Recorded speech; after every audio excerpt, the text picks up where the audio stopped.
I just read an article, the title of an article on my Firefox browser that irked me. It actually chapped my hide. Now, some of you might be, what is a chapped hide? Chapped my hide, what does that mean? Look up in the cowboy days what riding all day long in that saddle would do to you, and that's what this article did to me. The title of the article was, How to Make Friends in Adulthood by those of us who have actually dentally figured it out. Oh, that got a hold of me. Let me share this with you. Let me just share with you the implications of what this means of how to make friends in adulthood and by those of us who have accidentally figured it out. The implications of that is that it is a lonely world, that the world is broken in some sense, that society is just falling all apart, and that it is impossible to go make friends. Like in childhood, this was available. But as we transcend into adulthood, the way everything's set up, we just can't have any friends. And no one has any information or knows how to do this. The world is so broken, it's not, there's just no way to do it. And all of that told me that this was some uneducated millennial that wrote this article. And what I mean by uneducated here is not that they don't have an education, but that they sure don't read and haven't read some of the main books of the past 100 years, or they would know that this is just simply not true. And the other thing that really irked me about this article is that who is out there influencing everybody else?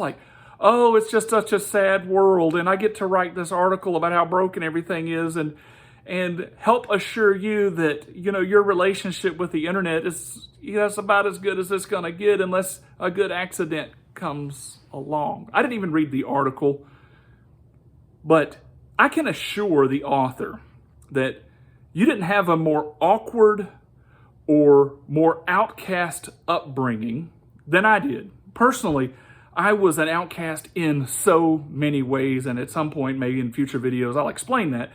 But I did not fit in a time that I should have been able to fit in, and I couldn't fit in. But was that culture's fault?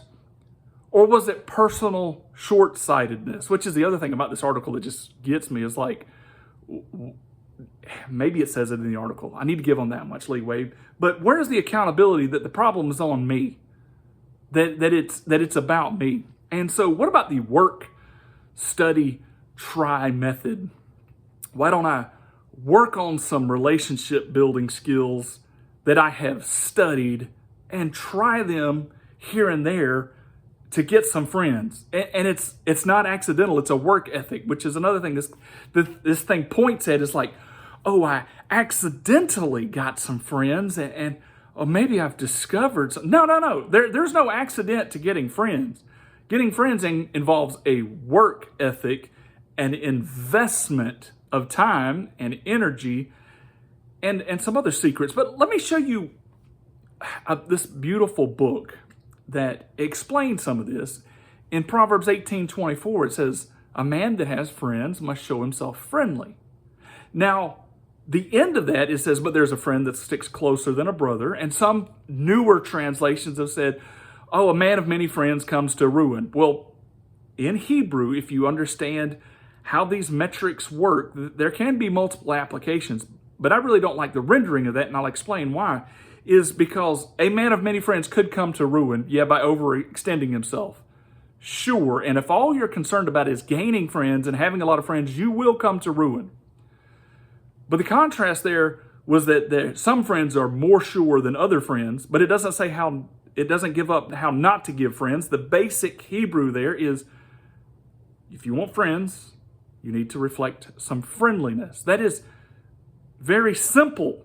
You go out and you smile and you are kind to people and you are outgoing and you push out love.